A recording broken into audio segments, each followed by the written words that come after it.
Et salutations à vous. Voilà, je voulais tester le cabinet des murmures de Mathias Haddad, donc en mode solo. Voilà, donc je tenais déjà à remercier Mathias pour la chance qui m'a permis de pouvoir collaborer en fait à l'écriture des derniers tomes sur ce jeu de rôle. Vraiment, merci Mathias. J'ai vraiment. Et merci bien sûr aux 12 singes et à tous les auteurs. On a passé un moment fort sympathique, même si l'univers est quelque peu un peu sombre, faut-il bien sûr, voilà. Mais on a vraiment passé un bon moment d'écriture.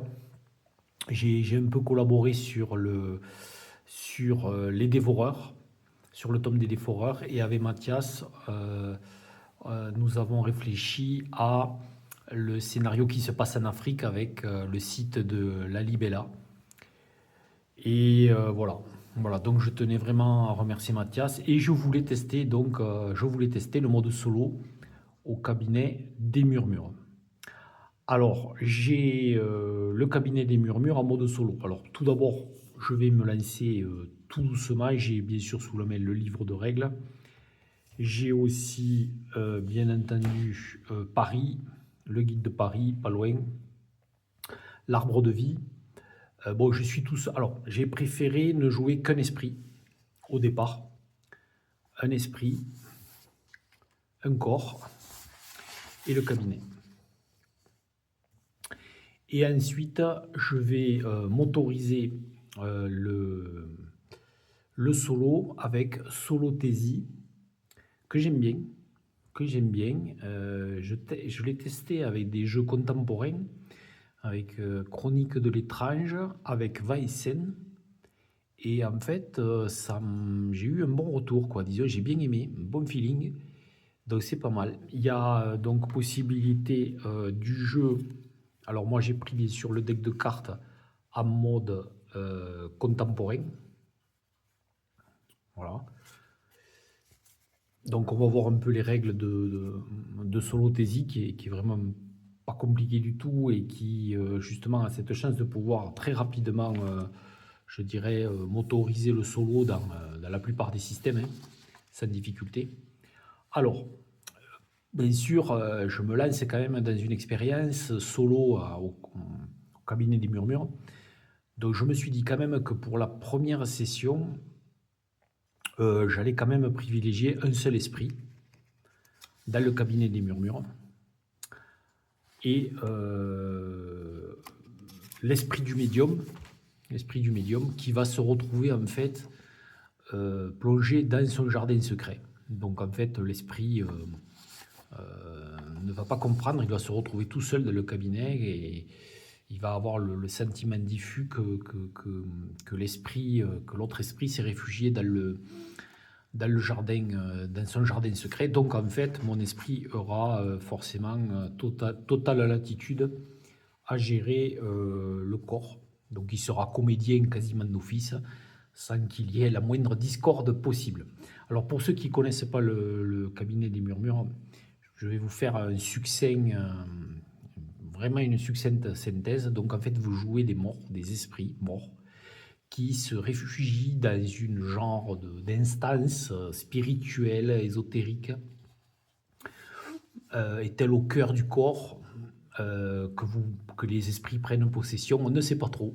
Mais en tout cas, il est le cabinet des murmures parce qu'en fait, tous ces esprits se retrouvent dans ce lieu étrange et ils ont, l'un d'eux, du moins, l'un d'eux a possibilité de prendre la possession du corps, donc de maîtriser le corps, alors que les autres vont devoir être uniquement spectateurs. Alors je dis bien entre guillemets parce qu'ils pourront utiliser leur pouvoir d'esprit et aussi bien sûr ils pourront réaliser de nombreuses actions qui sont indépendantes au fait de posséder le corps, d'être le comédien. Voilà, le comédien c'est le titre de celui qui contrôle le corps que les esprits possèdent.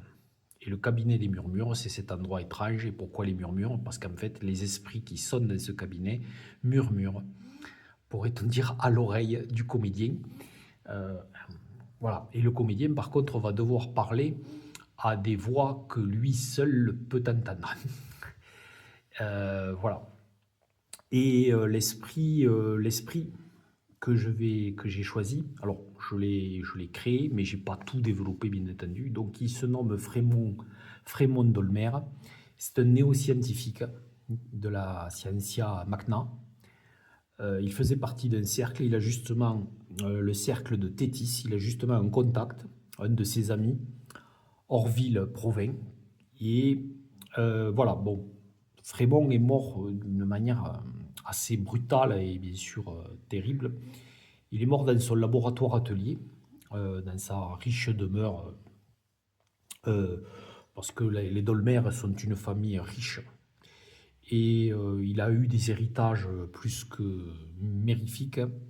Et donc, il a pu, à loisir, s'équiper de laboratoires de néo-technologie, et donc basés sur l'énergie éthérique. Parce que les esprits, entre guillemets, sont motorisés par l'éther, donc l'énergie éthérique, qui a un nom kabbalistique qui est le périsprit. Et voilà, voilà, pour vous faire simple. Donc lui, malheureusement, est mort, assassiné par un mystérieux et énigmatique personnage. Il s'est pris en fait un tir d'arme à feu en pleine poitrine. Et justement, dans le cabinet des murmures, quand il émerge des brumes de la non-vie, alors justement, l'au-delà est totalement hermétique aux esprits. C'est-à-dire que les esprits ne se rappellent pas où ils étaient entre le moment de leur mort et leur éclosion. On parle d'une éclosion dans le cabinet des murmures. Donc ce n'est pas plus différent pour Frémont. Il se réveille, disons, il émerge dans ce cabinet, mais il ne sait pas du tout qui l'a tué, pour quelle raison. Tout cela demeure un terrible mystère et surtout une terrible rancune. Voilà, il veut comprendre, bien entendu. Il ne peut accepter d'être mort dans ces sinistres conditions. Donc le personnage est un néo-scientifique, donc bon, j'ai privilégié bien sûr l'intellect et le savoir. Tout le reste est médiocre, donc c'est pas du tout un combattant et il va se retrouver tout seul dans ce cabinet. Euh, Peut-être après, plus tard, bien sûr, je vais faire rentrer les autres esprits, donc l'esprit du médium. Mais voilà, alors bien sûr, il a trois aspects. Neshama qui est la raison, ensuite Roi qui est l'intuition et Nefesh qui est l'action. Donc bien sûr, en tant que scientifique érudit, intellectuel, voilà, j'ai privilégié, j'ai fait très simplement la raison, ensuite l'intuition et enfin l'action. Le périsprit, c'est bon, forcément, comme je vous dis, tous les esprits en ont neuf. Quand ça arrive à zéro, ben, l'esprit en fait ben, rejoint un peu les royaumes de la mort, il repart dans l'au-delà où il est peut-être totalement détruit. Bon, on ne sait pas trop, bien sûr, on ne sait pas trop ce qui. Mais bon, si un esprit veut rester dans le monde réel, ben, il faut qu'il ne consomme pas tout son péri-esprit, donc toute son essence spirituelle.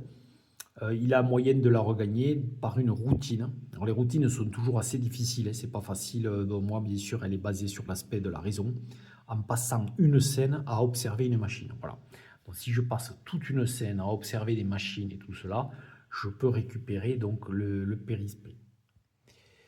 Donc après, comme je vous disais, il a un contact qui est Orville Provins, donc c'était un ami, un membre en fait du cercle Tétis. Mais malheureusement, Frémont n'a plus aucun souvenir de tout cela. Tout est trop parcellaire et épars pour l'instant pour qu'il se souvienne de quelque chose.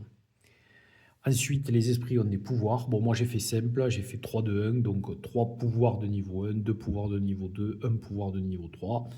Plus ils sont forts, mais plus ils coûtent aussi en périsprit. J'ai pris apnée, donc là je peux rester une vingtaine de minutes sous l'eau, c'est costaud. Esprit de Babel, ben, je lis toutes les langues. Je comprends toutes les langues écrites, hein, voilà. L'âme d'un lieu, c'est une genre de psychométrie. En fait, je peux ressentir en fait les émotions dans un lieu, positives, négatives, voilà, toutes les nuances émotionnelles. Effroi, ça c'est un pouvoir quand même un peu plus utilitaire qui va me permettre d'effrayer les cibles, de les intimider fortement. D'entre les morts, c'est pas mal aussi. Ça veut dire que je vais pouvoir en fait prendre l'apparence, le corps va pouvoir prendre l'apparence de Frémont. Donc je vais apparaître réellement avec l'apparence de Frémont. Alors c'est une apparence illusoire, mais elle est tellement crédible que les gens qui vont observer ben, vont voir en fait Frémont Dolmer parler, et voilà, comme s'il était vivant, quoi. Et ensuite, l'intangibilité, alors là, bon, c'est tout simplement un pouvoir de passe-muraille, mais bien sûr, il va consommer énormément euh, de périsprit. Les petits icônes indiquent que ben, il faut que j'ai le contrôle du corps. Donc bon, pour l'instant, Frémont est seul, ça sera facile. Voilà, ça c'est la fiche de l'esprit. Donc voilà, il faut se souvenir, c'est un néo-scientifique de la Scientia Magna. Bon, après, j'ai des objets qui se trouvent dans le cabinet des murmures, donc des objets spirituels, mais qui pourraient prendre forme dans le monde réel. Ça va me coûter un point de périsprit pour faire apparaître ces objets. Ça peut être une machine étrange. J'ai pas trop réfléchi encore à bien sûr la vocation de cette machine, mais ça doit être aussi une œuvre magistrale sûrement de Frémont. J'imagine que c'est voilà pour lui son chef-d'œuvre ou voilà ou presque à devenir, on ne sait pas trop. Pile de livres, voilà, il a de nombreux livres, des carnets de notes et des piles électriques. Des piles électriques, alors c'est pas les 3A, hein, c'est pas des triple A. C'est voilà, c'est de grosses piles électriques, voilà, bien lourdes. Voilà. Donc ensuite, le corps. Alors le corps, par contre, j'ai réfléchi à un Apache, donc un petit criminel des gangs de Paris en 1880. Donc c'est Ruffin le Rouquin, dit le Rouquin, ouais, c'est un grand échalas, 2,95 m, à l'allure des guingandais, des grands bras, qui font cette allure un peu étrange, une musculature sèche et acérée, il a une chevelure rousse, gominée avec soin et mi-longue, un visage taillé à la serpe, une barbe éparse et rousse, et des yeux verrons. Voilà, il y a une étrangeté entre son allure des guingandais et ses yeux verrons, quoi. Il est intimidant, quoi. Il est naturellement un peu intimidant, étrange. C'est pour ça que je lui ai mis quand même plus un en étrangeté. Après, voilà, c'est un dur à cuire, hein, robuste, aguerri. Donc plus de en acuité, plus de en agilité, plus de en puissance et plus de en robustesse. Voilà, après, bon, il passe pas inaperçu. Il est plutôt maladroit. Il est quand même plus qu'intimidant. Donc il n'est pas du tout, voilà, et il n'est pas du tout innocent, c'est un Apache, il a déjà du sang sur les mains, donc voilà, c'est un criminel notoire. En équipement, il a un vieux concertina abîmé, un couteau, un poing américain, une boîte de cirage pour sa coiffure, une veste en cuir, un trois quarts en fait, élimé, qu'il a depuis de nombreuses années. Donc en arme quand même, il a un couteau, un poing américain. Alors c'est vrai que c'est un corps relativement combattant, quoi. Là, on pourrait dire que voilà. Mais voilà, Frémont, lui, par contre, ne l'est pas du tout. Et ensuite, il m'a fallu bien sûr réfléchir au cabinet. Alors, le cabinet, pour l'instant, bien sûr, en esprit, j'ai que Frémont Dolmer, le néo-scientifique, et Ruffel le Rouquel l'Apache. Les notes, bon, je me suis pris déjà un peu quelques notes sur ce cabinet. C'est qui a tué Frémont, bien sûr, et pourquoi. Et pourquoi Ruffin s'est réfugié dans ce jardin secret. Très étrange. Voilà. Donc le jardin secret, voilà, j'imagine que Frémont a essayé d'ouvrir la porte. Donc dans le cabinet, il y a des portes qui mènent dans le jardin secret. Alors le jardin secret, bien sûr, c'est une vision spirituelle, disons, des souvenirs en fait. C'est un genre d'agglomérat de souvenirs de la vie passée de l'individu. Donc comme un genre de petit univers de poche qui lui appartient. Il ne maîtrise pas du tout la lecture de ses souvenirs, de ses vies anciennes, mais c'est son petit univers de poche et il n'y a que lui qui peut y rentrer. Il peut autoriser les autres à y rentrer, mais voilà, il faut qu'ils aient l'autorisation. Donc sa porte, la porte de Ruffin, en fait, qui mène à son jardin secret, est une porte de bois massif, mais qui a été abîmée, tailladée. Elle est décolorée par endroits, le bois a souffert, quoi. Euh, voilà, elle est en piteux état, quoi. Massive, mais en piteux état. Et la porte, par contre, qui mène au jardin secret de Frémont est une porte clinique. très d'hôpitaux, très austères, euh, relativement renforcés de plaques de fer, d'acier. Et il y a par contre une magnifique pancarte, un petit écriteau en cuivre, où il y a bien sûr soigneusement écrit Atelier de Frémont Dolmer. Voilà, c'est une porte un peu plus clinquante, mais on sent quand même une certaine froideur d'esprit derrière aussi cette porte, quoi. Donc le cabinet ressemble à une pièce d'hôpital avec des carreaux blancs faïencés.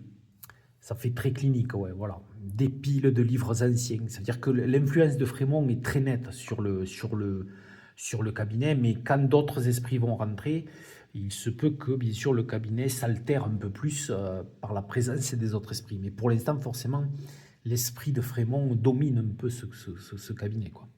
Des piles de livres anciens sont placées dans les coins, dans la salle. Une table en inox se trouve au centre, chargée de carnets de notes, bien sûr noirci de l'écriture de Frémont et de ses expérimentations en néo-machinerie éthérique, avec en son centre une machine étrange. Voilà, il y a une petite machine étrange qui fait la taille d'une petite valise, j'imagine. Mais bon, pour l'instant, je ne sais pas trop à quoi correspond cette machine, si ce n'est qu'elle a les moyens, bien sûr, d'emmagasiner quand même l'énergie éthérique. Parce que l'énergie éthérique, l'éther, en fait, se marie relativement bien avec l'électricité et les champs magnétiques. Donc quelque chose qui tourne autour de ça. Voilà. Et il y a aussi de lourdes piles électriques, comme je vous disais, qui sont volumineuses et grosses et qui sont placées sous la table au centre du cabinet. Alors bien sûr, la présence aussi de Ruffin, qui est à la fois le médium, dans le corps, et que son esprit s'est réfugié dans son jardin secret, mais il a laissé lui aussi son empreinte, on pourrait en dire ses stigmates, ses objets, et sa présence dans le cabinet. Donc il y a des giclées de sang séché qui ponctuent par endroits les murs de la salle, qui étaient pourtant immaculés. Un couteau ensanglanté qui est partiellement dissimulé au milieu de torchons crasseux. Un poing américain en cuivre rutilant qui est posé sur une pile de livres de mathématiques. Il n'a techniquement rien à faire là, mais voilà, il s'est lui aussi imposé dans ce lieu. Une boîte aussi de cirage pour cheveux est posée négligemment sur la grande table de travail. Voilà, ça c'est le cabinet. Vous voyez, donc pour le cabinet des murmures, eh ben, même en version solo, il nous faut l'esprit, le corps et le cabinet. Alors bien sûr, j'ai aussi bien sûr des grâces, donc c'est les pouvoirs liés au cabinet. Donc j'ai pris ailleurs, bénédiction, lève-toi et marche. Bon, je vous les détaillerai plus tard. Bon, mais de toute manière, pour actionner un des pouvoirs, il faut 16 ampères-esprit, donc c'est même pas la peine. Voilà, je n'ai que 9 points. Je ne pourrai activer aucun de ces pouvoirs tant que Frémont restera seul, bien sûr, au sein du cabinet. Donc je vais prendre des notes. Me poser aussi toutes mes notes liées un peu au système, au calcul des difficultés, voilà. Donc voilà, bon, on va faire avec la solothésie. Voilà. Alors, l'arbre de vie, bon, je suis tout seul à l'occuper, bon, je l'ai quand même mis, mais pour l'instant, forcément, vu qu'il n'y a pas concurrence dans le cabinet, je vais très facilement me rendre dans les sphères que je souhaite. Alors l'arbre de vie, c'est des sphères qui sont aussi comportementales, psychiques, mais elles ont aussi une symbolique ésotérique et elles sont ancrées dans des sphères, dans des domaines comment dirais-je, de choses matérielles ou immatérielles. Voilà. Bon, normalement, je ne devrais pas commencer là. Je suis un savant, donc j'ai savant, j'ai le savoir à 4, donc on va commencer ici plutôt, en Ode, qui est ma force, ma qualité suprême. Et donc les esprits commencent souvent dans la sphère, bien sûr, où ils sont les plus costauds, les plus puissants, quoi. Donc c'est là. Quoi vous dire d'autre? Je crois que là on a fait le tour. On va pouvoir commencer. Alors, j'ai quand même eu quelques prérequis, parce que j'ai réfléchi un peu à un départ. Donc, bon, bien sûr, c'est à Paris. dans le 15e arrondissement, en octobre 1880. Donc il fait relativement frais, hein. L'automne commence à tomber dans la campagne et sur la ville.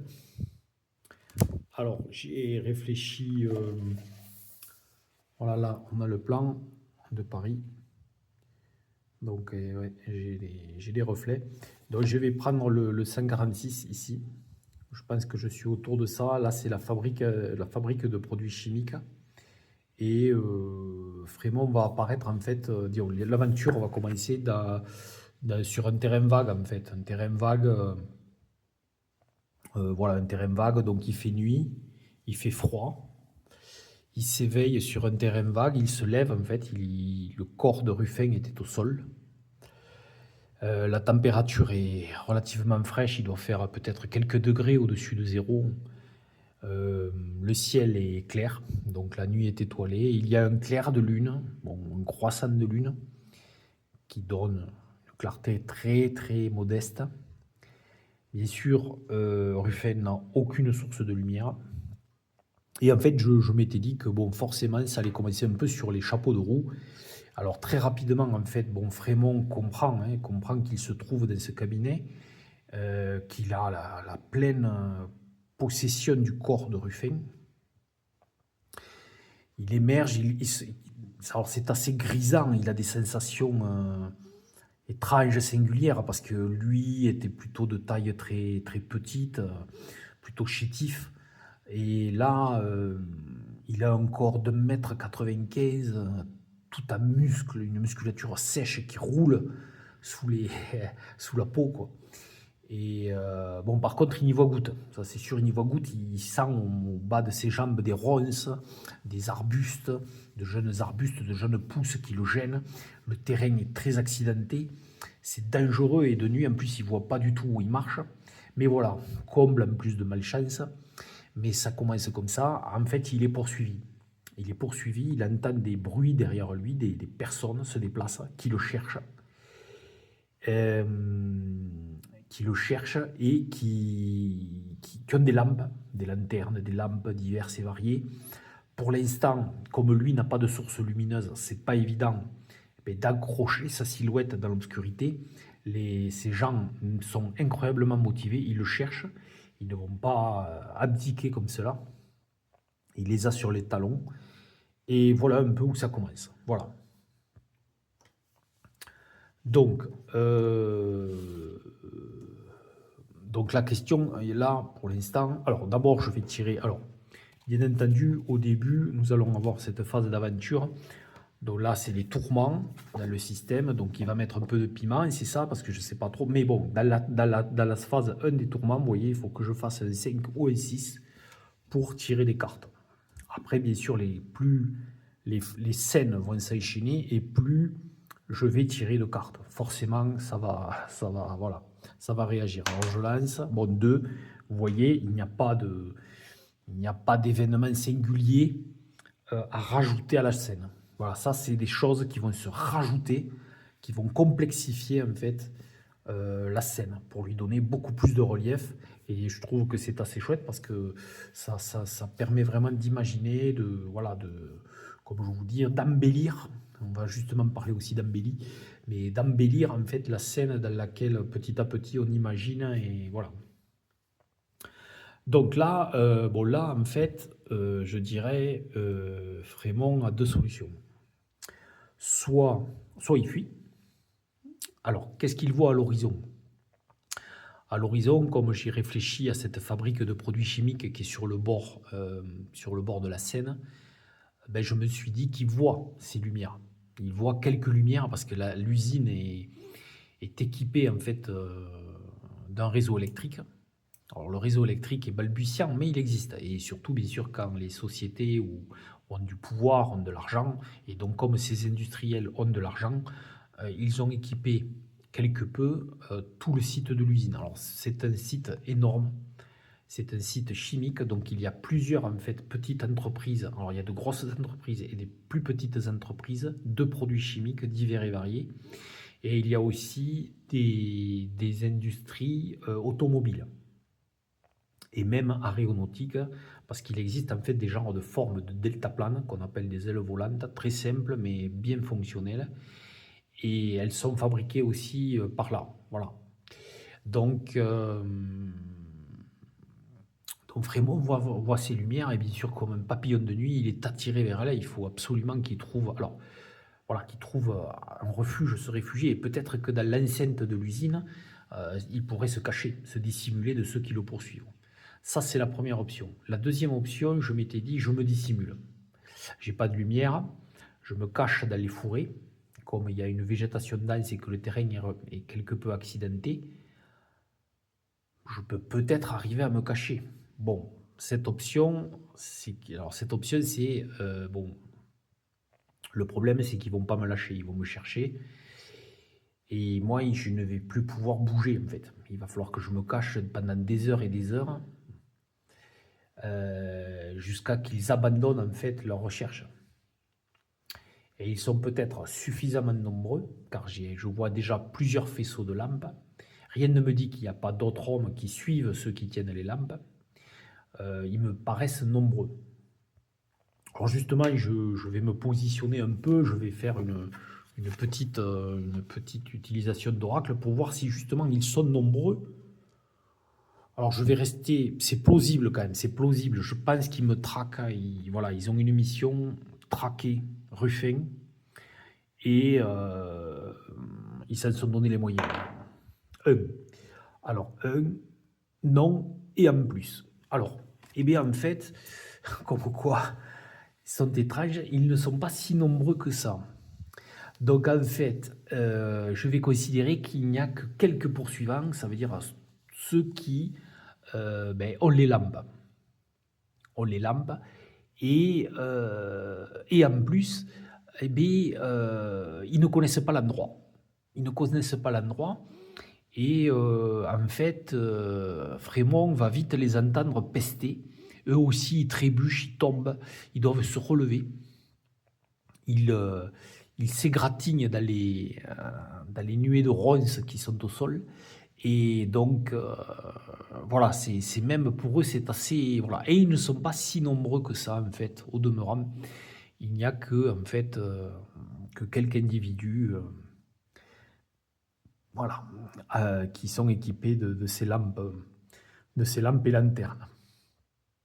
Donc, les deux options sont encore, ouais, je pourrais peut-être me dissimuler vu qu'ils ne sont pas nombreux en définitive, ou alors je tente de courir vers l'usine. Bon, je crois que je vais quand même tenter de courir vers l'usine. Alors, donc ça va être un jet, bien sûr, ça va être un jet de coordination. Alors bon, ça ne me coûte rien d'y aller sur la sphère de la coordination. Donc c'est des sphères, donc là vous êtes sur la sphère de Malkuth, mais en fait c'est la sphère qui correspond aussi, voilà, ici, à la coordination. Voilà le système, donc là j'ai 2D. J'ai 2D. Alors Malkuth est une sphère qui s'enracine dans le monde réel. Vous voyez, elle est la terminaison un peu de toutes les sphères, comme si elle était un genre de principe actif, un principe qui serait né de l'association de toutes les sphères. Et c'est le monde réel, c'est aussi l'action, voilà, le mouvement, le monde en action. Voilà, le monde réel et l'énergie du monde réel. Donc, s'y déplacer, s'y propulser, s'y laisser, voilà. Et donc, je vais rester là pour essayer de réfléchir. Ça serait utile vu que je pourrais peut-être passer une embellie. Nous allons le voir ensemble. Donc, pour l'instant, j'ai que 2D. 2D, donc je vais quand même faire déjà une petite réflexion sur la course. Alors la course, bien sûr, c'est coordination, comme je vous disais. Plus Nefesh. Donc ça me fait 2 plus 1. Mais comme je suis dans un corps quelque peu aguerri, plus puissance. Et comme je suis aussi au contrôle, je suis le comédien, donc Frémont est au contrôle. Donc, et je vais voir, mais je crois que c'est ça. Ruffin, voilà, Ruffin a 2 en puissance. Donc là, forcément, 2 en puissance. Voilà. Donc, maintenant, les poursuivants. Les poursuivants, bon, ils sont aguerris quand même. Je pense que ce sont des criminels, bien sûr. Ils sont payés pour soit arrêter Ruffin ou le tuer. Pour l'instant, bien sûr, Frémont n'en sait pas grand-chose, il n'a pas envie de savoir. Donc je vais considérer qu'ils ont au moins 3 aussi en coordination. Ce sont des gens aguerris et motivés, là, hein, malgré le froid et l'ambiance générale des lieux. Sur l'action, je vais leur mettre facilement 3 aussi, parce que voilà, ce sont des gars aguerris et ils sont prêts à en découdre, quoi. Et je vais leur mettre aussi 3. Bon, là, si vous voulez, c'est une réflexion, hein. On peut aussi se baser sur des seuils, des difficultés qui sont calculées. Vous voyez, la difficulté de aisé, c'est 3. Difficulté moyenne, c'est 6. Ardu, c'est 10. Je pourrais dire 10. Puis voilà. Voilà, ça, c'est le maître de jeu qui réfléchit, qui improvise, qui calcule aussi, qui peut calculer et se dire voilà où je suis. Bon, mais là, j'ai voulu calculer. Bon, je me dis que c'est une difficulté de 9. Voilà. Donc 9. Bon, voilà. Dans ce système, en fait, voilà, je vous l'explique aussi, c'est que le maître de jeu ne lance pas de dés. Donc c'est très bien, en fait, pour le solo.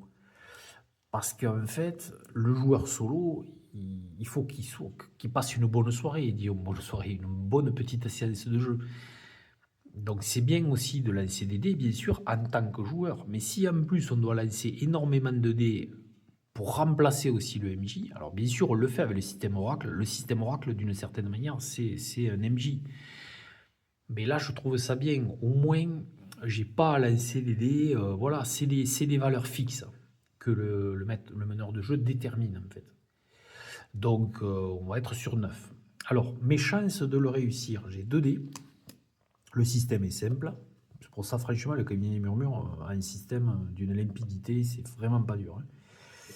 En fait, on lance autant de dés qu'on a dans la qualité, mais par contre, on garde le meilleur résultat. Bon, alors admettons, je fais 6.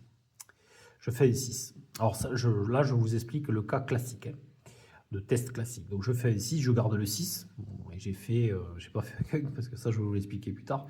Mais j'ai fait un 2. Donc je garde le 6, forcément. Et après, j'additionne. Donc, voilà, en action, j'ai que 1. Et j'ai plus 2 en puissance. Donc, j'arrive à 9. 9 contre 9. Alors, ça, c'est une réussite limitée. C'est-à-dire, si je fais ça, c'est-à-dire qu'au mieux, hein, au mieux de mon résultat, je les sème pas.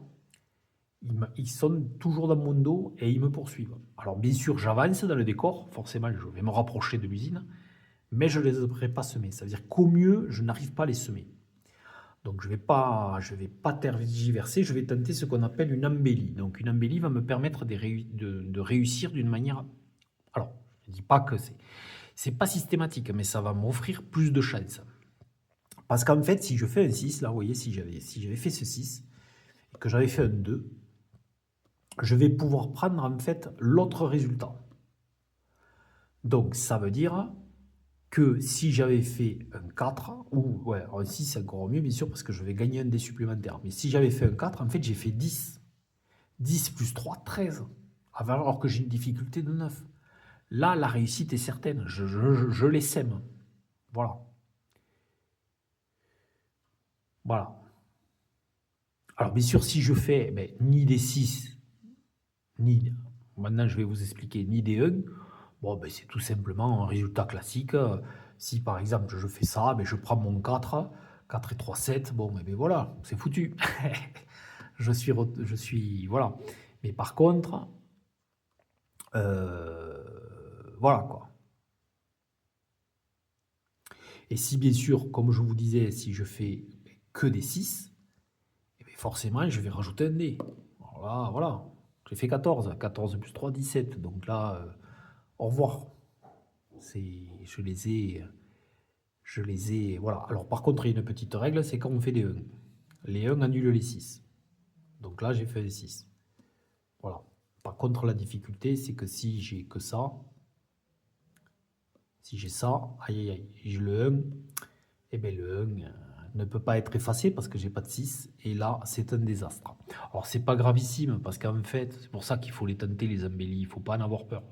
L'embellie, en fait, voilà, je vais devoir monter mes défauts. Ça, je vous expliquerai, peut-être que ça va se passer. Mais bon, moi, j'aime bien tenter les embellis, en tout cas. Parce que il faut tester, quoi. Il faut monter, voilà. Alors après, bien sûr, on prend des défauts, bon, voilà. Mais ça fait partie du jeu, quoi, je dirais. Voilà. Après, bien sûr, quand on peut se passer de tester une embellie, je dis pas. Mais là, vous voyez, je suis face à un jet où ça serait quand même bien que je tente une embellie, parce qu'au mieux, je vais faire un 9, mais je vais pas les faire, les 9. Je vais pas y arriver. Donc, je vais tenter. Allez, donc ils me poursuivent. Ouh, et bien, alors voilà. Voilà. Donc, qu'est-ce que nous arrivons? Le 6 et le 1. Et bien, voilà. Donc, en fait, le 6 annule le 1. Et donc, je ne vais pas faire grand-chose. Alors, c'est un échec. Je fais 3 pour 9. Donc là, bien sûr, euh, alors c'est pas un désastre, c'est pas un désastre, mais c'est un échec. Alors, qu'est-ce que je peux faire face à l'échec? Alors là, ça va être difficile, parce que face à l'échec, je n'ai plus qu'au recours, en fait, mais de l'augmentation du défaut. Donc, je vais prendre. Donc, je suis en coordonnée. Donc, forcément. Ah, je me suis oublié le crayon. Donc là, je vais me souvenir, parce qu'il vaut mieux que je le marque au crayon, hein, mais je m'en souviendrai pour la partie suivante. Bon, j'ai pris un. J'ai pris un défaut, là. Voilà. Bon, pour l'instant, rien n'est grave, parce que bon, ma valeur de défaut n'inquiète pas ma valeur de qualité. Donc, pour l'instant, tout va bien. Dès qu'elle va devenir égale ou supérieure, là, par contre, bon, voilà. Alors, il va se passer quelque chose dans l'arbre. Ça va bloquer, en fait, cette zone uniquement pour moi. Mais là, comme je suis tout seul, bon, en plus, comme c'est le seul esprit dans le cabinet, Frémont, c'est pas trop grave. Mais ça peut devenir bien plus préoccupant s'il y a plusieurs joueurs et qu'en plus, ben là, par exemple, Frémont, qui n'est pas vraiment le plus idéal dans cette sphère, la bloque. Parce que peut-être qu'on a un esprit qui est super talentueux en coordination, qui aurait dû avoir le contrôle. Bon, pour X raison, il ne l'a pas eu. Eh bien, la sphère, là, c'est un peu plus difficile. Bon. Alors, je paye un point de défaut, bien sûr, et j'ai transformé, donc j'ai transformé l'échec en réussite. Donc ça, c'est quand même pas mal. Donc, en fait, forcément, la réussite, eh bien, ce n'est pas une réussite limitée, c'est une réussite. Donc, je sème mes poursuivants. Donc, je suis maladroit, je tombe, je dois sûrement tomber plusieurs fois dans l'obscurité contre les... Voilà, je tombe au sol, je me relève, j'accélère.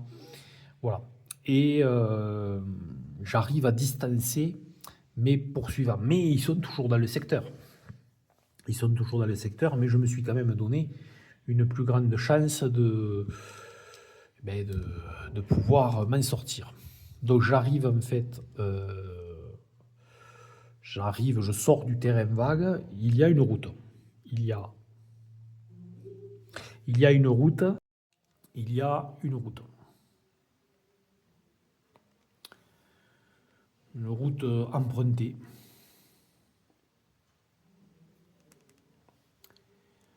Sûrement par le trafic de marchandises vers les usines. Et justement, il y a un mur d'enceinte.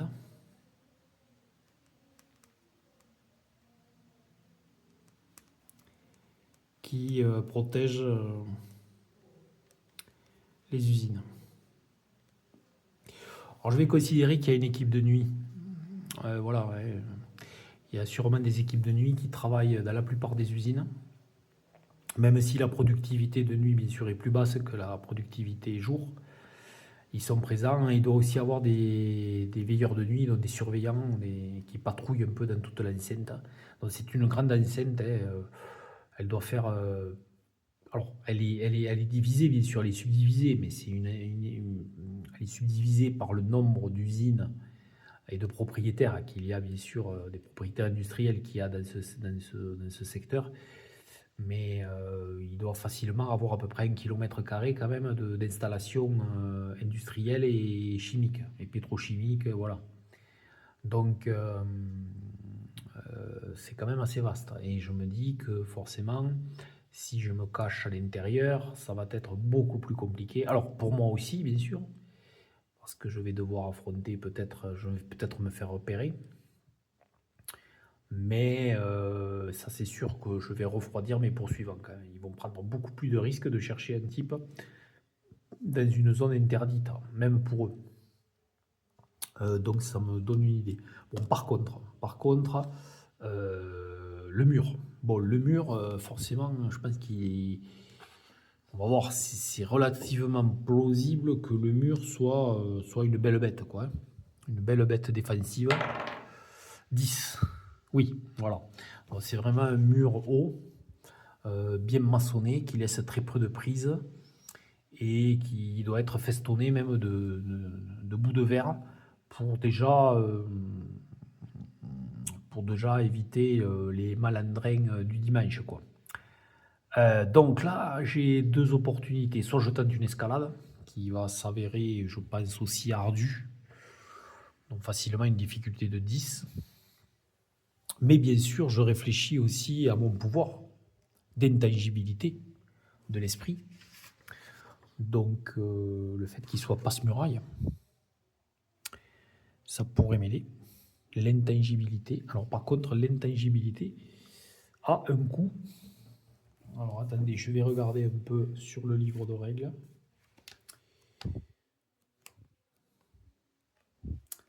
Parce que là, forcément... Alors, là, c'est sûr, ça règle les problèmes. Je passe le mur, alors là, déjà, facilement. Mais, allez, c'est maintenant qu'on les cherche, qu'on ne trouve pas, bien sûr. En plus, il y a un super index. Alors forcément, le contrôle du corps, je l'ai pour faire le pouvoir. Vu que je suis tout seul, il n'y a pas de souci. Ouais, parce qu'il faut le contrôle du corps, hein. Vu qu'on ne devient pas ce muraille, il faut que l'esprit qui fasse ce pouvoir, bien sûr, ait le contrôle du corps. Alors, pouvoir. Ah, voyons si... Intangibilité, ouais, 118. Ouais, c'est bien régi, hein. Non, l'index est vraiment bien fait, je vous le dis. Vraiment très bien fait. Donc là, je suis sur le livret des règles, c'est pour ça que je vous montre un petit coin du livre. Alors, intangibilité, ouais, voilà, ouais, c'était bon, c'est le niveau, ouais, c'est le niveau, niveau 3, donc périsprit 3 points. Je voulais juste, alors, il faut que je sois dans la case, dans la sphère, donc Tiferet. Voilà, et donc ça, il n'y a pas de souci vu que je suis tout seul dans le cabinet des murmures. Bon, je respire plus, mais voilà, pendant quelques secondes, forcément, je ne vais pas respirer. Donc, durant le franchissement, c'est sûr que plus le mur est épais, plus c'est embêtant. Voilà, mais là, c'est l'affaire de 2 secondes. Le mur est haut, bon, difficile, mais pas forcément épais, quoi. Donc, je vais aller anti-feurette. Donc, bon, on va normalement de sphère en sphère, hein. Mais là, il n'y a aucune difficulté vu que je suis tout seul dans l'arbre de vie. Et là, je fais le pouvoir. Donc, par contre, je vais me noter aussi le péri-esprit. Donc, je ne veux pas me le noter en bic, au bic aussi, c'est pareil, je me suis oublié le crayon. Je vais me le noter là.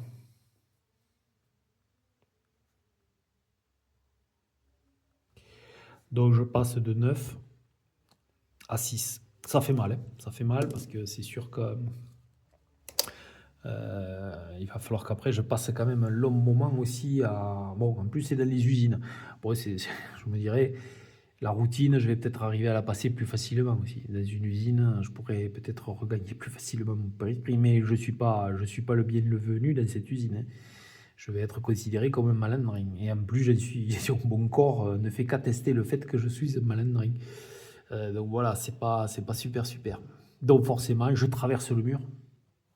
Donc là, je viens de gagner, bien sûr, un très net avantage par rapport à mes poursuivants, parce que eux, là, vont vraiment tomber sur un mur, et ils n'ont peut-être même pas l'équipement aussi pour l'escalader. Donc là, moi, voilà, là, je pense que je considère, je vais me le noter, euh, le passe-muraille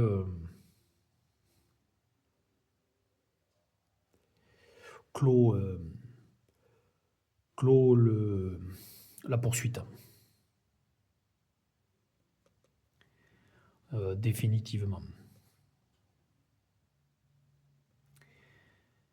Bon, c'est déjà quelque chose, mais je suis dans une usine où je ne devrais pas être.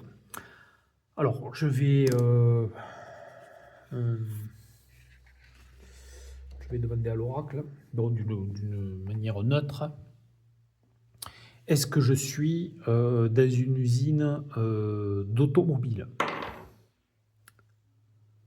10. Oui, mais par contre.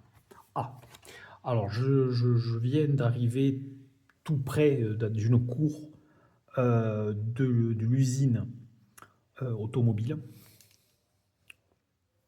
Donc, je ferai mon... Et dans une cour d'une usine automobile. Alors, automobile. Les automobiles sont bien sûr réservés aux aristocrates, disons aux aristocrates. Oui, fortunés, parce qu'il y a des aristocrates désargentés, mais c'est surtout la classe montante, celle des bourgeois et des industriels richissimes. Donc, il faut imaginer cette usine. Cette usine, c'est un bien grand mot. On n'est pas encore dans le taylorisme, mais je vais plutôt l'imaginer comme des petits ateliers. Donc, il y a plusieurs équipes qui travaillent chacune sur un modèle. Alors, je vais considérer que les trois quarts, bien sûr, des ateliers sont fermés la nuit, mais qu'il y a une équipe de nuit qui travaille sur un atelier, qui travaille voilà, pour accélérer en fait la finition d'une voiture. Sûrement que l'acheteur a payé beaucoup plus et qu'il veut ce prototype d'automobile euh, plus rapidement que les autres. Alors, les automobiles sont véritablement, je dirais, rarissimes. Même là, peut-être que je m'avance un peu. Il y a beaucoup de fiacres, de chevaux, d'omnibus. Voilà, le règne du cheval n'est pas fini. Mais il y a, je peux imaginer peut-être qu'il y a, vu que nous sommes dans une dystopie, ah oui, c'est vrai que je ne vous en ai pas trop parlé du cadre de jeu. Bon, je partais un peu du principe que vous connaissiez quelque peu le pitch du cabinet des murmures. Donc, bon, c'est le moment, autant passer quelques minutes là-dessus. Donc, c'est une dystopie. En fait, Napoléon Ier n'a pas perdu. Voilà, n'a pas perdu à Moscou. Bon, il a gagné beaucoup d'emmerdes, bon, voilà, mais il n'a pas été écrasé. La campagne de Russie n'a pas été un échec. Au contraire, il a forci son empire. Donc, il a une maîtrise totale de l'Europe. Il y place bien sûr ses gouverneurs, donc des pseudo-rois. Il remet des gens qui sont bien sûr à sa botte. Alors, je dirais à sa botte au départ, parce qu'ils vont se rendre compte que ces rois, bien sûr, gèrent des peuples, et ces peuples voilà, n'ont pas les mêmes intérêts peut-être que l'empire de Napoléon. Donc ils vont être très rapidement partagés entre une genre de conscience nationale et bien sûr une redevabilité envers l'empereur qui les a placés sur le trône. Donc Napoléon va s'échiner, il ne va faire que la guerre durant des années. Dans cette dystopie, il y rencontre la mort. En fait, il y rencontre la mort en Égypte. Il prend une balle, malheureusement, un tir, et il va décéder des suites de la blessure. Et il va laisser la place en fait à son fils, Napoléon II, qui sera pendant quelque temps, bien sûr, sous la tutelle de sa mère, l'impératrice, parce qu'il accède à peu près au pouvoir, Napoléon II, à l'âge de 10 ans. Il va avoir un règne très long. En fait, nous sommes en 1880 et nous sommes à la fin du règne de Napoléon II. Donc, il a bien sûr forci l'héritage de son père, il ne l'a pas laissé s'écrouler. Voilà, mais malgré tout, maintenant, c'est un empereur vieillissant qui se rend compte que tous les rois d'Europe, que pourtant son père et lui ont placé, pour lui, de toute manière, sont peu redevables. Ils ont, voilà, pour eux, pour lui, ça, bon, il y a eu déjà des traîtres. Même Napoléon Ier en a connu, des traîtres un peu à l'ordre qu'il voulait de l'Empire. Et Napoléon II, lui aussi, a dû affronter en fait des gouverneurs ou voilà, des pseudo-rois qui sont vite, rapidement, bizarrement venus à être de plus en plus réticents aux ordres qu'ils devaient logiquement recevoir de leur empereur. Donc, l'Europe, voilà, la France en tout cas est toujours dans un âge d'or. Elle est vraiment le maître étalon, pourrait-on dire, de l'Europe. Napoléon aussi, premier, je ne vous l'ai pas dit, mais il a aussi écrasé l'Angleterre. En fait, il s'est lancé dans une phase de conquête de la Grande-Bretagne et de tout. Et en fait, il a créé des départements français, quoi. Donc l'Angleterre a été matée, totalement matée. Donc il n'avait techniquement plus aucun adversaire, à part justement l'Empire ottoman, ou voilà, des empires plus orientaux. Et bon, voilà, après, bien sûr, l'Empire, c'est un ogre. Il ne peut pas s'arrêter de manger et de conquérir. C'est ça le problème de l'Empire, de tous les empires. C'est qu'à un moment, ils s'effondrent parce qu'en fait, ils ne peuvent que guerroyer, que conquérir. Et forcément, tôt ou tard, ils s'effondrent. Donc, voilà. Donc, c'était pour le cadre de jeu. Et bon, c'est une dystopie. Donc, les choses ont un peu changé. La technologie, grâce à la matière éthérique, donc cette nouvelle technologie, les choses ont évolué. Ont évolué voilà, plus mystérieusement, plus étrangement. Voilà, donc c'était pour en revenir à ce site. Voilà, donc l'usine n'est pas fermée, il y a une équipe, dont Frémont, bien sûr, comme il a la maîtrise du corps, bien sûr, il a tous les sens en éveil du corps, donc il entend bien qu'il y a un atelier d'ouvert, il voit la lumière, il y a des gens qui travaillent. Lui, bien sûr, est encore dans l'obscurité, il est juste derrière le mur d'enceinte. Donc voilà, il voit ça. Bon, il y a beaucoup de caisses, bien sûr, de matières premières, hein, ou de produits manufacturés qui sont arrivés dans l'usine et qui viennent de d'autres secteurs. Bien que, bien sûr, les mécaniciens de l'époque sont de talentueux ingénieurs, hein, de talentueux ingénieurs, donc ils façonnent aussi les pièces, bien sûr, nécessaires à la construction de leur automobile. Ils sont autonomes, hein, quasiment autonomes. Mais, euh, mais bon, il y a toujours besoin quand même de choses que l'usine certainement a des difficultés à se procurer. Donc la question est, est-ce que l'équipe paraît très occupée par son travail, ou y aurait-il un risque pour que certains ouvriers moins concentrés, un peu plus tir au flanc, puissent peut-être remarquer quelque chose dans la cour d'anormal, ou percevoir sa silhouette. Bon, je vais rester en neutre pour voir. J'ai fait 16 en neutre. Oui. Ah. Donc il y a deux ouvriers qui sont en train de fumer. De fumer. Deux ouvriers se tiennent dans la cour,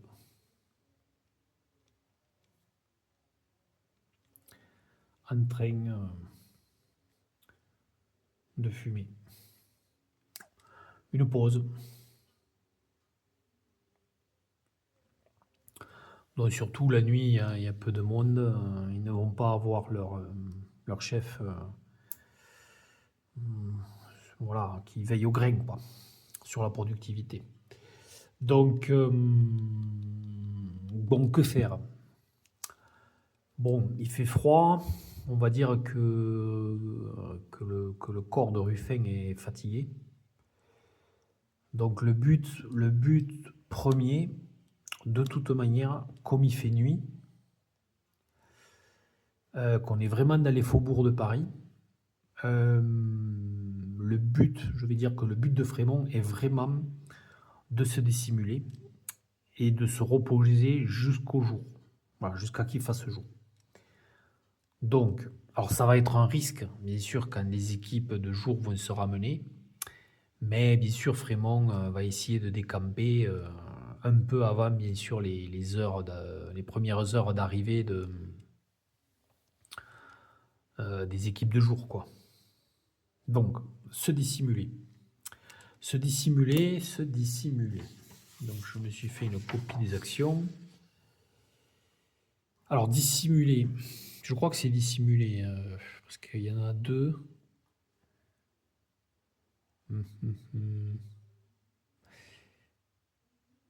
C'est dissimuler ou se...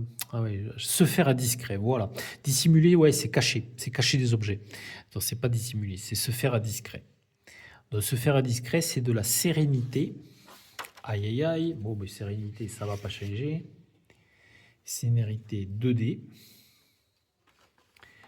Plus Nefesh, bien sûr, plus action. Donc, ça va être 1 pour moi. L'anonymat, bon, eh bien, le brave Ruffin n'est pas très anonyme. Et contre Nefesh, donc l'acuité. Plus acuité. Donc là, ce sont des ouvriers. Bon, je vais dire que... Ouais, Nefesh, ils ont 2, quoi. Je vais dire 2. 2 et ils ont une acuité à 1, quoi.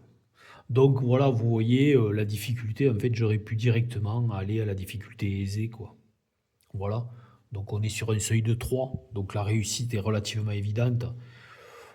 Je pense que logiquement, il va trouver une cachette. Ouais, bon, déjà, la cour est trop grande. Il y a des moyens de se cacher. Il y a des petites dépendances. Justement, Frémont va essayer de se cacher dans une de ces petites dépendances. Si c'est peut-être que les ouvriers n'iront pas durant la nuit. Et il va se calfeutrer dans cette dépendance. Donc là, qu'est-ce que je vais avoir? Donc comme je disais, je vais avoir 2 dés. Voilà, là, ça va être facile, hein. Bon, par contre, je n'ai pas l'aide du corps parce que le corps n'a pas de stats en anonymat. Donc je vais avoir 2 dés plus 1. Eh, vous savez, je peux rater, hein. Je peux rater. Parce que je vais avoir 2 dés plus 1. Donc admettons, si je fais 1 plus 1, 2, hein, je rate. Je rate. Alors, est-ce que je tente une embellie, quoi? Ben, est-ce que je tente une embellie? Je vais pas quand même tenter une embellie, c'est pas possible. Je vais quand même me faire. Bon, si je fais 2, 3, bon, et c'est une réussite limitée, ça veut dire qu'il va falloir que je me recache, mais bon, c'est jouable, c'est jouable. Allez, je tente. Je tente sans embellie ou avec une embellie. Soyons fous. Ouais, comme j'ai dit que je serais fou, donc je tente une embellie. Je vais tenter les embellies. Il faut assurer les dés, quoi. Donc une embellie, nous sommes sous sérénité. En sérénité, je n'ai pas de défaut encore. Bon, il faudra que je me note, hein. J'ai pris un défaut en coordination. Est-ce que je vais prendre un défaut en sérénité? Eh bien voilà, ça part mal. J'ai fait un 1, c'est un désastre. Aïe, aïe, aïe, aïe, aïe, aïe, aïe. Vous voyez les embellies? Non, mais c'est pas grave, parce qu'on s'en fout, vous voyez. Là, c'est pour ça que moi, j'aime bien faire des embellies, je prends les risques, je m'en fous. Dieu, je m'en fous pas, mais voilà, il faut quoi. Il faut tenter. Bon. C'est sûr que si j'avais fait même ça, hein, je passais, je prenais le 5 et je m'en sortais. Mais bon, c'est fun, quoi. Donc là, forcément, je peux pas annuler le 1, donc il reste un 1, c'est un désastre. Ben, c'est pas bien grave, je vais m'en rappeler, donc j'ai pris un défaut, donc un défaut, je prends j'ai pris un en coordonnées, en coordination, et je prends un en sérénité.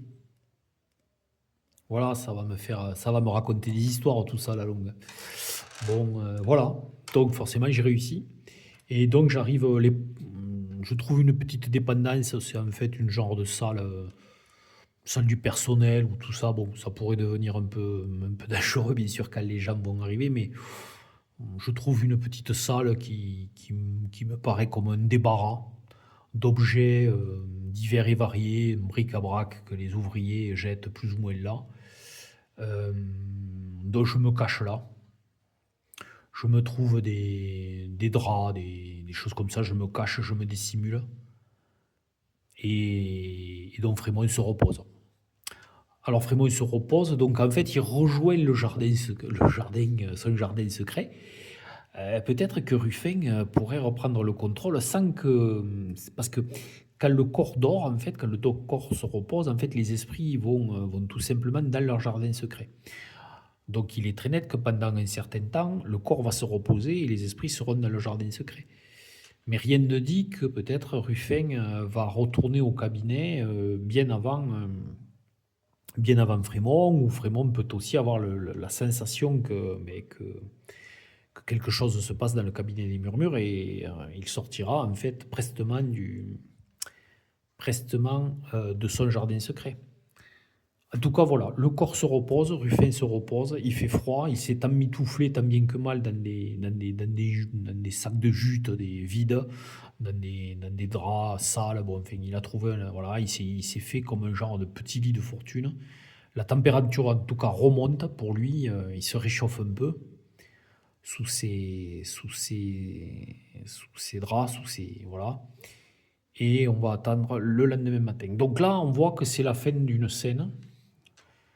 Donc c'était le réveil brutal que j'ai appelé. Donc voilà. Donc nous allons nous arrêter là. Je vais prendre 2-3 notes juste pour me rappeler bien de la fin de cette scène. Et voilà. Bon, j'espère que ça vous a plu. Moi, ça y est, je suis lancé vraiment dans la partie. Et il me tarde bien sûr de découvrir pas à pas un peu ce qui va arriver à Frémont et à, et à Ruffin. Donc bon, j'espère qu'à la prochaine partie, nous aurons un peu plus l'occasion de tirer des cartes. Et vous allez voir que là, les choses risquent de s'enchaîner un peu plus vite. Voilà, j'essaierai de faire, bon, scène par scène, de se donner un peu de temps. Je n'ai pas trop dans l'idée de combien de scènes va m'occuper ce scénario. Mais voilà quoi. Allez, à ciao et à la prochaine.